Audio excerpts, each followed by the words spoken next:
開啟企業成功法門，透視各行業發展前景。財雄勢大，主持吳明林、麥瑞才。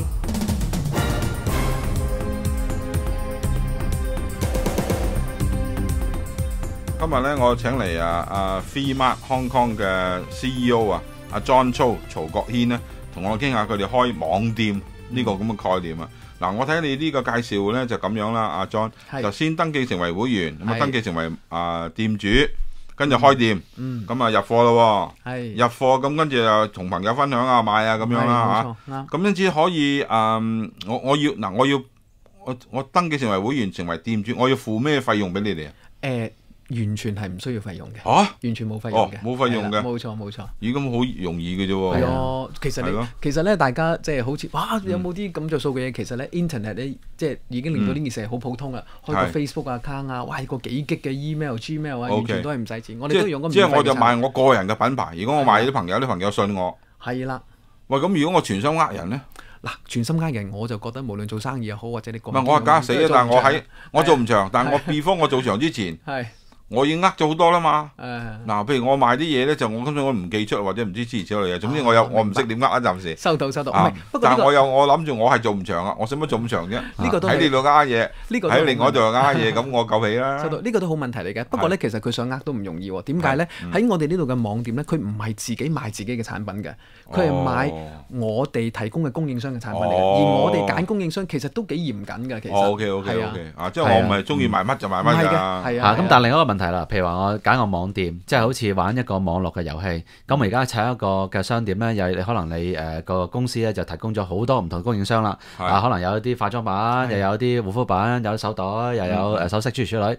好啦，咁我作為一個嘅所謂嘅店長啦，我自己嘅店嘅話，咁你哋會係提供晒咁多嘅嘢，但係我會唔會係有權選擇我擺啲咩落去，或者會唔會係你哋會係限制去你開頭開店嘅話就擺啲乜嘢擺啲乜嘢嘅產品落去咧？咁第二樣嘢就透過嗰個嘅網絡嘅商店入邊，可能係有一啲嘅分享啊，寫翻啲嘅用後感啊，諸如此類啊，推介啊，俾自己嘅朋友。咁嗰個嘅模式會係點嘅樣咧？嗱一般嚟講啦，譬如話最多嘅人係使用嘅 marketing 嘅方式咧，就可能透過一啲嘅社交網絡咁樣。咁你大家有一班 friend，咁班 friend 咧就我就打一句啦，話今次咧用過呢部相機，話好正喎，咁樣又好平好抵喎。咁於是下邊咧隔離咧就可能有個 link 啦，個 link 咧就係話呢個網店入邊有嚿咁嘅嘢啦。咁呢一個先最緊要噶嘛。咁個問題係嗰個嘅即係譬如話店主佢用乜嘢途徑令到佢哋啲朋友知道呢件事發生，同埋係有興趣嚟係去參觀有關嗰個所謂嘅網店啊。嗱，其實咧呢方面咧，我哋都即係站喺我哋做平台嘅立場咧，我哋係好需要同店主諗嘅。喺呢度咧，嗱，譬如社交網絡，我哋大家都 Facebook 啦，而家開始咧多咗人有個咁好嘅平台，點解唔攞嚟賣嘢咧，做啲生意咧咁樣？但係咧 Facebook 因為佢天生係個社交網絡嚟㗎，冇錯，即係話好似朋友出嚟聚會，突然間要攞晒啲衫出嚟賣，係咪好奇怪？係有少少奇怪嘅。咁所以當然我哋都唔排除咧，譬如我哋有啲好嘅優惠啊，我哋嘅店主會用Facebook 係多啲話俾人聽，即係我哋直情係開心添啦。但同時咧，我哋都希望提供好多增值服務嘅，等佢哋容易啲分享，建立佢哋嘅品牌。譬如話有啲攝影師去教影相啦，正如我頭先講啦，教你點樣吹頭啊、梳頭啊咁樣。咁其實咧，我哋講咧就。你可以睇成嗰啲我哋叫 prosumer 啦，但係其實你可以理解成嗰啲就係消費者。當消費者團結埋一齊咧，其實好有力量嘅。佢可以將某個好嘅產品用互相大家嘅口傳口咧，就去提高佢。當好多人買嘅時候咧，消費者又可以爭取多啲權益喎。所以咧，我哋老闆啊 Lincoln 啦，佢成日講咧，我哋要打場消費者嘅革命。咁唔好話渠道為王啦，因為渠道啊宣傳嘅成本係好高嘅。如果有啲，因為咧其實。站喺我哋嘅平台嘅立場咧，我哋接觸到好多供應商係好好嘅。咁但係如果尤其是國內嘅市場或者係外國嘅朋友想入中國嘅市場咧，嗰個渠道費實在係太高，廣告費實在係太高。如果有好嘅產品，佢哋能夠慳到嗰啲錢，用低嘅成本進入我哋嘅渠道，進入到個 market，而消費者亦都因此而有啲好嘅產品嘅話咧，即係就係我哋小姐係我哋嘅使命咁樣啦。係，喂，阿 John 佢同拍賣網有咩唔同咧？拍賣網我諗根本個玩法係唔同嘅，咁同埋咧即係我哋成個機制係講緊將嗰個消費流通入面嘅利潤重新分配嘅一個諗法嚟嘅。其實咁譬如話，我諗一來拍賣啦，或者而家好興嘅團購啦，咁大家已經用緊好多行之有效嘅方法㗎啦。但喺整個譬如話今年開始進入今年啊，又是2011年啦，我哋用國內嘅講法咧，進入一個血拼嘅年代啊！血拼點解咧？好多外面嘅資金入咗嚟圍頭啊，然後互相爭啊，全部都打緊價格戰嘅。咁當然啦，我哋自己即係做生意知道嘅，價格戰始終都唔長遠，對消費者長遠嚟講未必有好處嘅。其實咁，所以我哋更加用一個咁嘅方式去重新分配利潤，希望能夠佢哋健康持續地透過分享，等消費者做翻主，可以咁講。可唔可以我問埋呢條問題啊？John，我可唔可以咁呢？即係我就係做呢個網店啊。咁你就提供一系列嘅商品俾我可唔可以有啲自我創發嘅一個特別嘅系列嘅產品？譬如舉例，我就係好中意旅行嘅手羅嗰啲貝殼嘅，咁我都亂噏啦。我專係賣我個人手羅嘅貝殼，得唔得咧？暫時唔得喎，師傅。暫時唔得噶，不過咁喎，如果你真係有一紮貝殼真係好靚嘅話，你不妨聯絡我哋啊，你咪成為我哋嘅供應商咪得咯。係喎。咁我仲可以揾好多人幫你賣添。又係喎。係啊。咁但係嗱，另外一個問題咧，頭先我明白阿 John 你講過，即係可能你供應商上邊嗰條嘅產業鏈係冇問題嘅，你啲供應商經過你審核咗之後咧，可能係有一定嘅質素。而家個問題就係話，譬如話你要透過入邊嗰啲所謂嘅 consumer 或者叫 prosumer 啦，咁咧就去開一個嘅網店去分銷啊。咁佢哋可以係選擇你哋嘅供應嘅產品，可能會係全部或部分啦嚇。係冇錯。咁但係最歸根究底個問題係嗰啲嘅所謂嘅店長，佢哋有自己嘅網站，你當然公司提供一啲嘅開發技術啦，可以好快脆喺個網上面建立到佢自己嘅店啦。咁嗰個店佢用乜嘢嘅途徑可以同佢班朋友去分享咧？即係譬如話，我淨係咁樣，我俾個店俾個網址你啦。嗱，我有個網址啦，你過嚟睇下啦。你過嚟睇啦。咁你就會有啲難度啊。個原因就係話，喂，等於你開間鋪頭咁，我都會可能會睇一次兩次，但係我會唔會係成日嚟睇嚟買咧咁樣？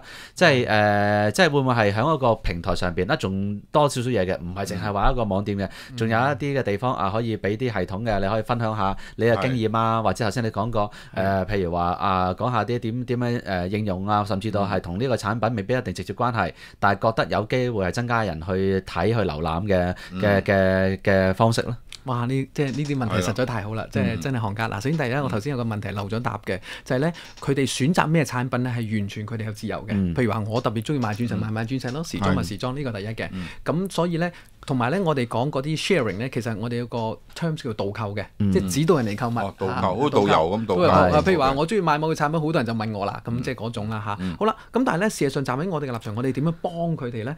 其實咧，而家首先第一咧 social media 好多接口嘅，佢只要寫我哋本身自己都有個 blog 咁啦，嗰啲接口咧一撳個掣咧，你寫嘅 whatever 嘅嘢咧就即刻分上去 social media 㗎啦。咁另外咧，正如我講啦，可能咧我哋有10段嘅內容，全部都係買嘢，咁就即係 hard sell 啊嘛。咁但係咧，可能好多時咧都係啲學習嘅內容嚟嘅，提升嘅內容嘅，增值服務，即係可以擺落去。嗱，但係有一個最重要嘅問題咁樣，嗱，譬如話舉個例，如果假設我係一個攝影嘅專家，咁樣我就喺我網站介紹你攝影處理，跟住咧可能有我啲 friend 就問我，喂，買咩機好？哇，我買嘅機，你哋唔係供應商嚟嘅喎。嗱，第二個問題就係，你可能你個供應商入邊有同一賣相機，有可能 A 公司、B 公司、C 公司、D 公司，跟住咧我要介紹嗰啲咧，我要賺得到錢，梗係要係你嗰個供應商入邊有呢一個嘅供應商啦。咁喺嗰個嘅開店上邊會唔會出現一個嘅問題？因為嗱，你呢啲供應商就喺你哋嘅參與者入邊嘅，有啲供應商就唔喺參與者入邊嘅。咁我俾個意見咧，我係要中肯嘅話，我就可能會俾一個最好，但係唔喺入邊噶嘛。咁我點搞咧？嗱，如果我自己開店就好簡單啦，自己開店話俾我要呢個供應商嘅貨。好刁鑽啊！你呢個問題啊，唔係，不過呢個實在好問題嚟嘅。嗱，我諗咧呢度牽涉咧，我哋咧其實而家進入咗 app internet 嘅年代，我哋好睇好咧，即係我哋間鋪唔係喺電腦上高嘅，個 website 而家越嚟越少啦，有個 app 大家 download 咁樣，咁我哋參考咗好多 app 啊 social media 嗰啲做法啦。我哋個人覺得咧，因為咧我哋講緊一個大流通嘅 retail market，其實係好大嘅一個地方嚟㗎。我完全可以接受到咧，我講嘅產品其實我哋 Freemart 係冇得賣嘅，起碼暫時冇得賣啊，係咪先？咁啊冇問題。咁先中肯，正如我講，我哋賣人品嘛。如果你下下都話我個網店啲嘢好靚嘅，其實慢慢人哋就唔信你。呢個唔係一個長遠機制嚟嘅。但調翻轉呢度有個效應就話，如果有好多人都覺得某個牌子啲嘢好嘅話，點解我哋唔主動 approach 佢，要佢成為我哋嘅供應商咧？即係某程度上，我哋同消費者互動緊，我哋將消費者嘅聲音，我哋代佢揾個供應商嚟參與我哋呢個遊戲。所以我哋係有時我哋揾先，有時係消費者話俾我哋聽嘅。不過我即係同你做完呢個訪問之後，我發覺而家即係做生意越嚟越第一就靠科技啦，係啊，第二靠好多創意啊，冇錯。將創意同科技嘅結合啊，哇！呢個真係，哎呀，弊啦！我哋呢個年紀做唔到啦。喂，今日好多謝你，好多謝你啊唔該你，John，多謝晒。解構企業成功之道，分享創富經驗，財雄勢大。